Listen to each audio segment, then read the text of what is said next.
what's up guys, selamat datang di Animasi Donghua Spoiler. Oke, bagi teman-teman yang baru join atau baru bergabung, jangan lupa klik tombol like-nya dan tombol subscribe-nya ya, jangan lupa. Oke, sebelum kita memulai video ini, kita jangan lupa untuk seruput kopinya, kencangkan sabuk pengaman, mari kita mulai.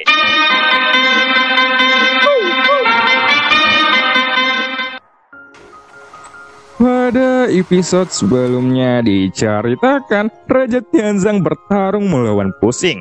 Namun, di sisi lain, 9 Raja Jiwa mengingkari janjinya. Mereka segera menyerang Yueli dengan secara terpisah.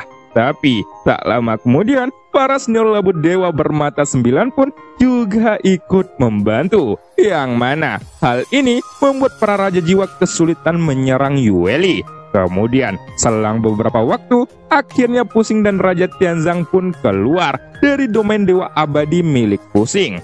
Ketika Raja Tianzang melihat adegan ini, yang mana ia diingkari janjinya, segera ia pun memasukkan semua Raja Jiwa itu ke dalam domain Dewa Abadi miliknya. Dan scene pun berganti. Pada saat ini, Raja Tianzang memimpin dalam melancarkan serangan fatal terhadap sosok Hanmo. Dan 9 Raja Jiwa lainnya hanya bisa pasrah ketika mereka benar-benar tenggelam ke dalam domain 6 jalan atau domain Dewa Keabadian milik Raja Tianzang. Namun, pada kenyataannya, kekuatan bertarung setiap Raja Jiwa itu sebenarnya belum melemah. Akan tetapi, domain Dewa 6 jalan tampaknya telah menghancurkan keinginan mereka untuk bertahan hidup dan melakukan perlawanan. Setelah mengalami penyiksaan yang brutal, tubuh Hanmo akhirnya hancur tanpa kepala. Dan tubuhnya sudah penuh dengan lubang berdarah, bekas tusukan tombak naga perak Raja Tianzang. Di sini, jelas terlihat bahwa pihak Wilangit sudah sangat ceroboh dengan membuat Raja Tianzang mengamuk. Tapi, ketika Raja Tianzang menikam jantung Hanmo beberapa kali, ada hal yang cukup mengejutkan baginya. Dan pada detik berikutnya, Raja Tianzang menyadari bahwa setelah dia menghancurkan daging dan darah Hanmo, jantung yang berdetak itu ternyata bukanlah berwarna emas yang seharusnya dimiliki oleh seorang kaisar keabadian, melainkan itu berwarna biru dan itu tidak dapat ditembus dengan mudah. Pada saat ini, ketika merasa ada yang tidak beres, Raja Tianzang pun segera mengalihkan targetnya kepada Raja Jiwa lainnya. Di samping Hanmo, ada sosok Yuan yang juga sudah tersiksa. Dan memang, jika memperhatikan para Raja Jiwa itu dengan lebih teliti, mereka sebenarnya juga mendapatkan luka tusukan tombak. Menghadapi domain Dewa 6 jalan milik Raja Tianzang, kesadaran mereka sekarang menjadi semakin tidak jelas. Mereka sama sekali tidak bisa melakukan perlawanan. Kini, tubuh Yuan hanya penuh lubang dari dadanya yang bercahaya biru. Tapi, mengapa jantung mereka berwarna biru dan mengapa Raja Tianzang tidak dapat menghancurkannya dengan mudah? Ini benar-benar membuat sosok Raja Pemarah itu terkejut bukan main. Akan tetapi, dia tidak langsung memikirkannya. Karena 10 Raja Jiwa ini merupakan kaisar keabadian yang lebih tinggi.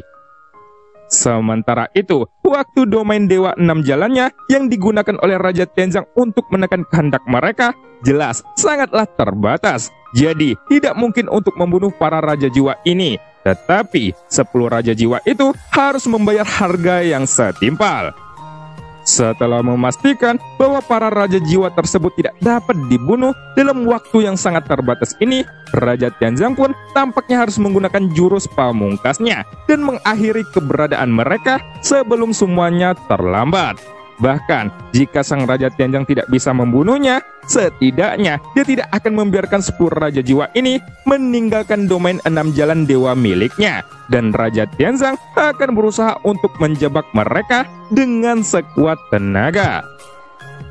Pada saat ini, sosok Raja Tianzang melayang di langit di atas ruang miliknya. Selama beberapa waktu, dengan memegang tombak naga perak menggunakan kedua tangan dan dengan tombak yang mengarah ke bawah, dia pun langsung menembakkan cahaya ungu dengan ganas ke seluruh kekosongan. Lalu, segera sosok bayangan putih pun muncul di belakang Raja Tianzang yang mirip dengan menyerupai dirinya. Kalian sungguh merepotkan. Kalau begitu, terimalah ini, tombak putih dewa keabadian. Tolong beri aku kekuatan untuk memberantas semua penjahat, ucap Raja Tianzang sambil berteriak kencang. Kemudian, ketika suara itu jatuh, sosok putih itu pun tiba-tiba menghilang. Dan pada saat berikutnya, bayangan tombak pun turun seperti hujan yang sangat deras dan menembus semua raja jiwa yang ada tanpa pandang bulu. Di sisi lain, untuk serangan kuat seperti ini, para raja jiwa itu tampaknya tidak memiliki waktu untuk menciptakan pertahanan apapun. Dan memang mereka tidak dapat melakukannya karena tidak bisa memfokuskan pikiran. Jadi, baju jirah mereka adalah yang pertama hancur. Di bawah kekuatan yang mengerikan ini, kecuali Tianjun dan Pusing, 8 raja jiwa lainnya adalah kaisar keabadian. Semua armor yang mereka kenakan jelas langsung hancur. Kabut darah serta daging pun segera berceceran. Dan bahkan kepala mereka pun langsung ditusuk. Setelah beberapa saat, di dalam domain Dewa 6 Jalan milik Raja Tianzang, kabut darah pun tiba-tiba muncul. Bahkan, Tianjun dan Pusing sudah tidak lagi mampu untuk bertahan. Setelah armor yang melapisi tubuh mereka rusak, ditambah dengan adanya kekuatan yang dapat menghancurkan pikiran serta keinginan mereka, kedua sosok itu pun tidak lagi bisa menahan serangan dari Raja Tianzang. Dalam hal ini, untuk Raja Tianzang sendiri, 8 raja jiwa yang tersisa tidak lagi penting. Tianjun dan Pusing adalah yang terkuat, maka Raja Tianzang secara alami akan memperhatikan keduanya. Lalu, detik berikutnya, sosok Raja Tianzang yang menghilang tiba-tiba muncul di belakang mereka berdua secara mengejutkan. Kalian benar-benar sulit untuk dibunuh, tapi aku pikir ini cukup menyenangkan. Karena jika kalian mudah mati, aku tidak akan puas dan tidak bisa menyiksa kalian lebih lama lagi, ucap Raja Tianzang dengan perlahan. Dan setelah kata-katanya jatuh, beberapa cahaya lilin pun muncul di belakang kedua sosok itu. Segera setelah itu, Raja Tianzang pun melambaikan tombak di tangannya hingga kembali mengeluarkan sosok bayangan putih. Kemudian, di belakang Raja Tianzang, sosok bayangan putih itu pun berdiri tegak sambil memegang tombak yang sama dengan milik Raja Tianzang.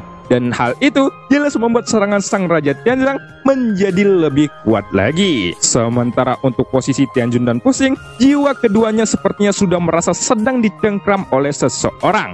Dan mereka hanya bisa berusaha sebisa mungkin mengambil beberapa tindakan pertahanan.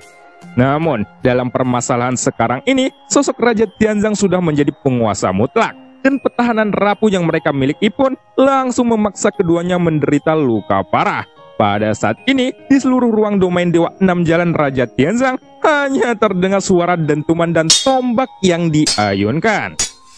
Lalu, suara ledakan pun yang disertai dengan suara bagian tubuh yang dihancurkan terdengar sangat keras.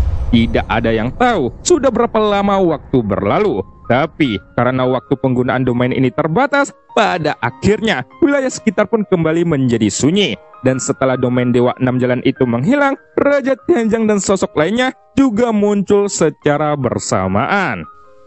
Meskipun serangan Raja Tianzang ini belum sepenuhnya berhenti, tubuh para raja jiwa itu sudah berlumuran darah. Saat ini, pemandangan tersebut langsung menarik perhatian semua orang, dan hampir semua orang yang melihatnya terkejut bukan main. 8 raja jiwa, selain Tianjun dan Pusing, beberapa bagian tubuh mereka dipisahkan, dan mereka terlihat sangat menyedihkan. Tapi, meskipun fisik mereka bertebaran, cedera semacam ini akan bisa pulih sepenuhnya dalam waktu yang singkat. Situasinya benar-benar sangat tragis, tetapi dibandingkan dengan 8 raja jiwa ini, hampir semua mata kini tertuju pada sosok Tianjun dan Pusing, serta Raja Tianzang yang belum juga menghentikan serangannya. Pada saat ini, tempat Tianjun dan Pusing sudah tertutupi oleh kabut darah yang tebal. Di sana juga penuh dengan daging cincang, dan tidak ada bagian tubuh utuh yang ditemukan. Jelas, tindakan Raja Tianzang ini sungguh sangat mengerikan.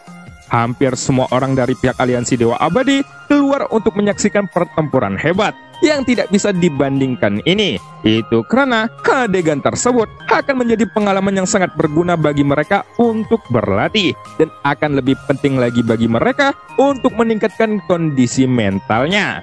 Oleh sebab itu, semua orang pun langsung keluar dari berbagai papiliun langit, dan mereka dengan antusias menyaksikan pertempuran yang mengejutkan ini.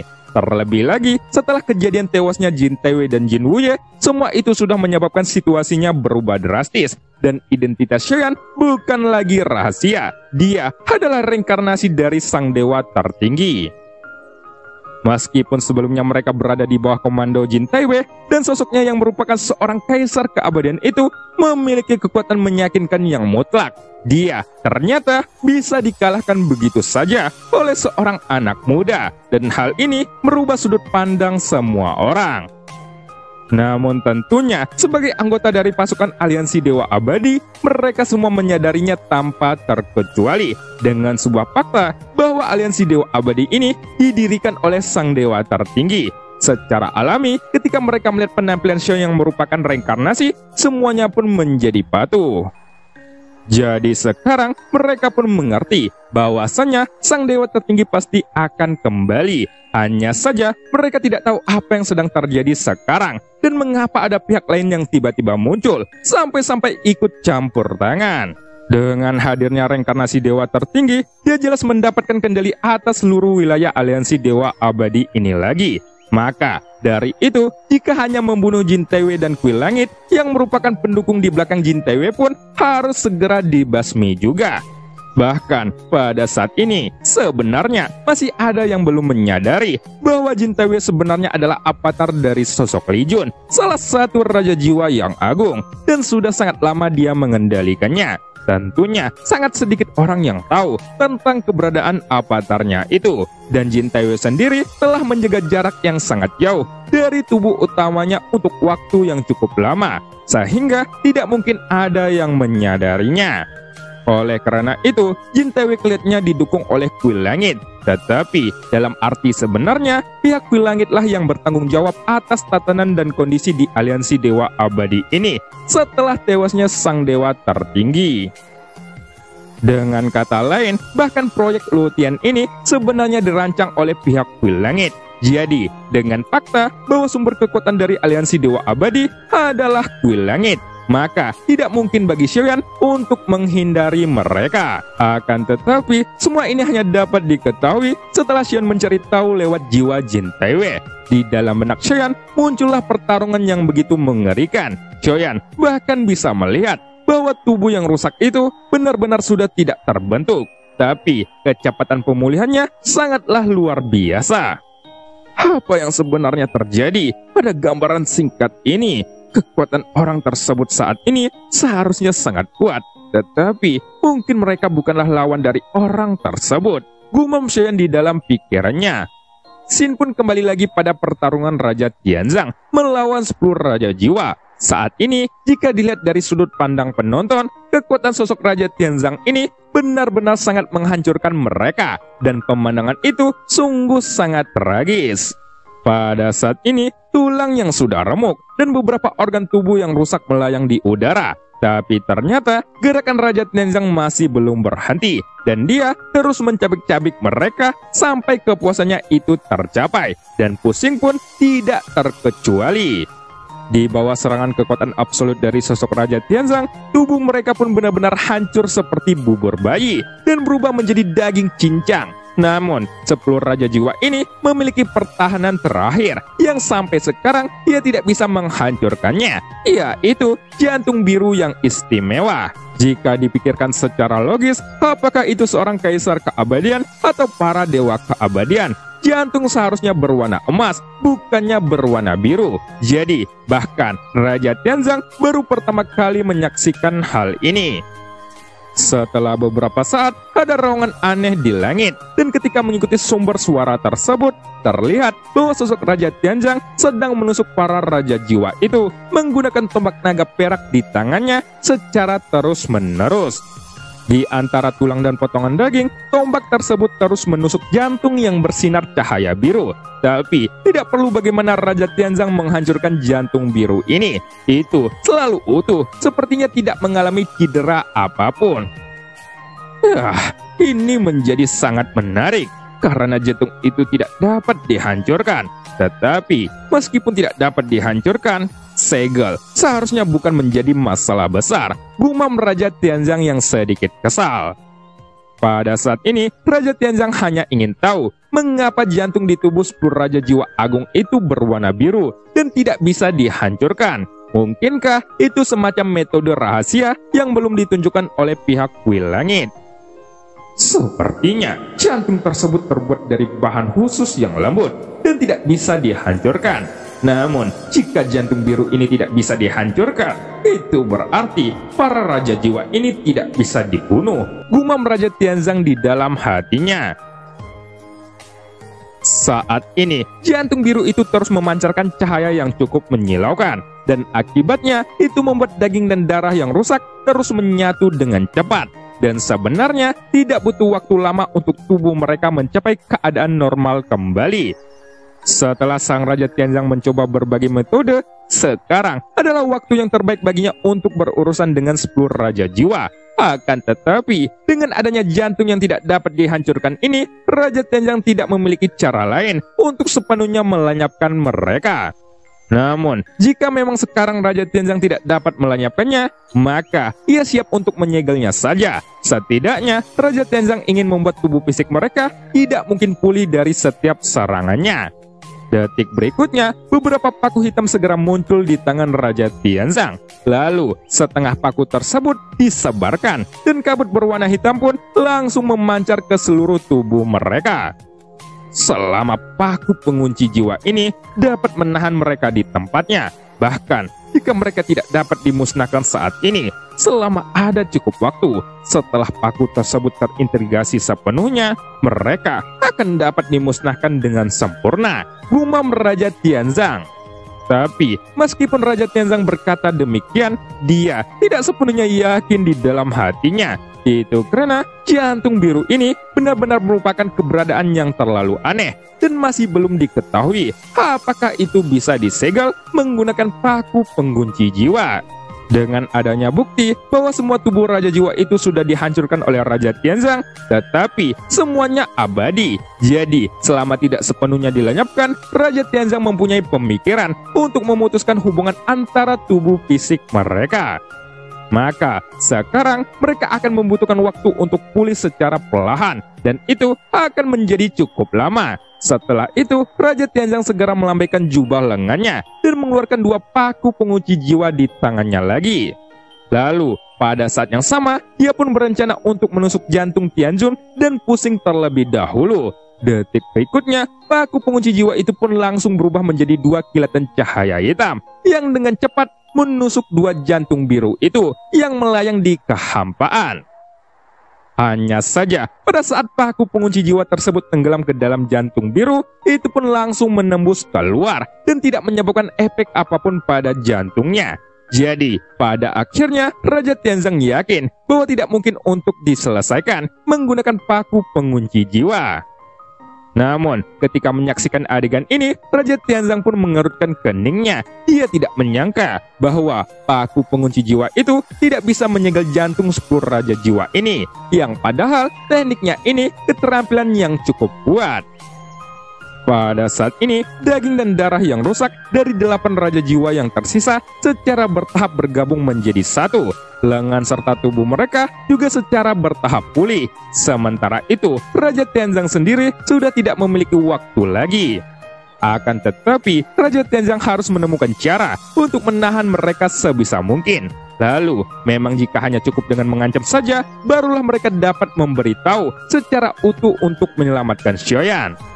Tujuan utama dari apa yang dilakukan oleh Raja Tianzang saat ini bukanlah untuk sepenuhnya membasmi para Raja Jiwa itu, tetapi untuk menekan mereka, sehingga dia dapat memulihkan Xiaoyan yang telah berubah menjadi lapisan cermin biru. Namun tiba-tiba, seberkas cahaya biru pun keluar dari jubah lengan baju Xiaoyan. Itu adalah Si Goyan. Mata besarnya saat ini penuh dengan keraguan, dan ketika dia melihat penampilan Xiaoyan yang tidak bisa dipahami, ia pun bingung mengapa tuannya itu menjadi seperti patung.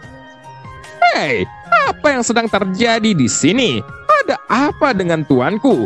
Kenapa tidak ada yang memberitahuku bahwa kalian sedang berperang? Apakah tuan benar-benar meremehkan kekuatan Tuan Goyan ini? Ucap Si Goyan sambil melirik ke sekeliling. bukankah kamu adalah bola jiwa? Jika benar, apakah kamu memiliki cara untuk menyelamatkannya? Sehingga semua makhluk yang ada di depanmu itu sekarang hanya kamu yang tahu cara untuk menyelesaikan masalah ini, ucap Raja Tianzang sambil menatap Goyan. Dan tampaknya dia mengenali makhluk bermata Dajjal itu.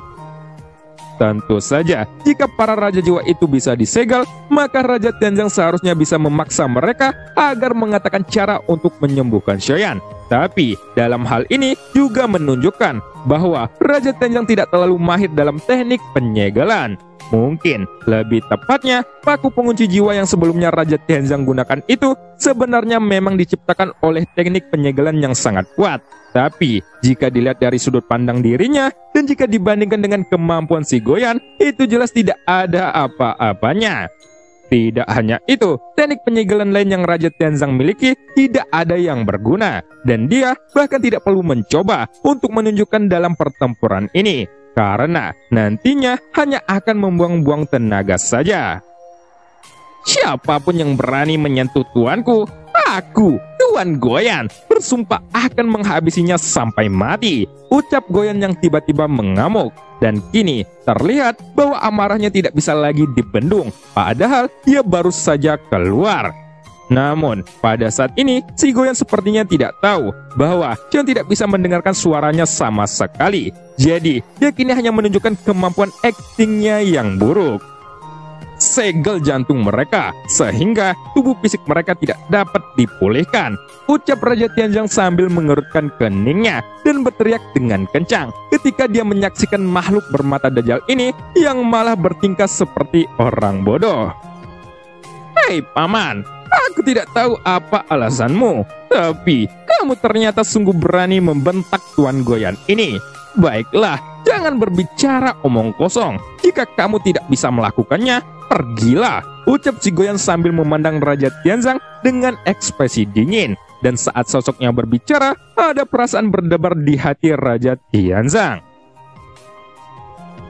Jika kamu tidak bisa menjadi junior yang patuh, kamu tidak perlu mempertanyakan kekuatanku, ucap si Goyan kembali. Dan kini nada suaranya pun tiba-tiba menjadi lebih tinggi. Tampaknya Raja Tianzang secara tidak sengaja sudah menyentuh temperamen si Goyan. Dia mungkin bisa menahan pukulan dan hinaan apapun yang keluar dari mulut Xiaoyan. Tetapi jika seseorang menanyakan kemampuannya, dia pasti tidak akan tahan lagi.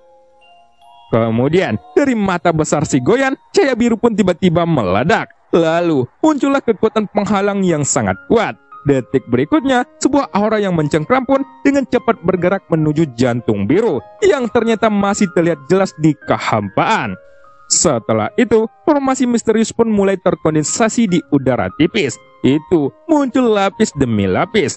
Beberapa bagian tubuh yang tadinya sudah menyatu pun kembali terurai secara perlahan dan seperti menolak untuk disatukan.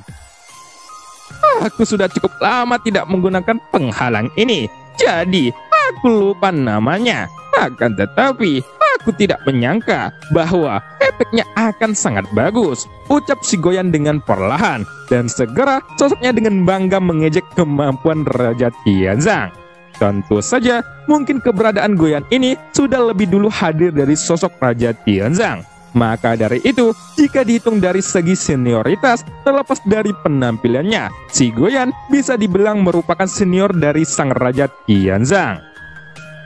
Wah, ini benar-benar hebat. Kamu bahkan bisa membuat pemulihan mereka berhenti dan tidak dapat mengembalikannya. Kekuatanmu harusnya memiliki pengaruh yang mutlak, ucap Raja Tianzang sambil melihat ke arah samping. Dan cerita pun berakhir. Sampai jumpa di episode selanjutnya. Beliterasi di tempat ini. Terima kasih yang sudah join ke sini.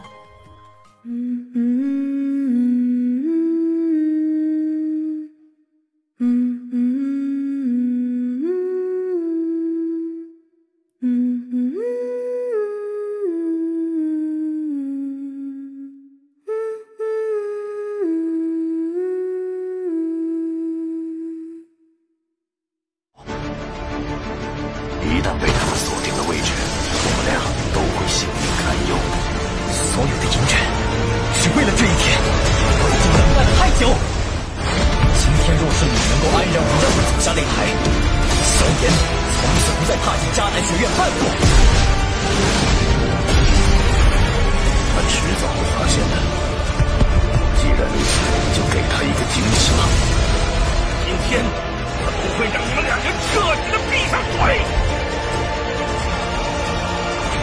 就算他还活着，你们之间也绝不可能。